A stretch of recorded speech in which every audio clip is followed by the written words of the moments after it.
On the eastern coast of Sicily lies Giardini Naxos, a place where history meets the sea.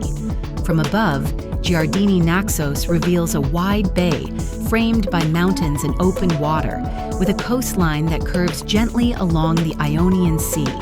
This is no ordinary place. It was here that the first Greek colony in Sicily was founded, marking the beginning of a story that would shape the entire island. Today, the town stretches along the shore, with long, sandy beaches, calm waters, and a vibrant seaside atmosphere. The sea is the true protagonist, clear, bright, and constantly changing color, from deep blue to turquoise near the shore. From the sky, the contrast is perfect. The smooth curve of the coastline, the openness of the sea, and the strong outline of the volcano beyond.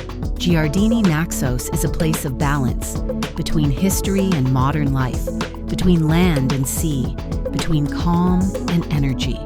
Giardini Naxos, where Sicily begins and the sea tells its first story.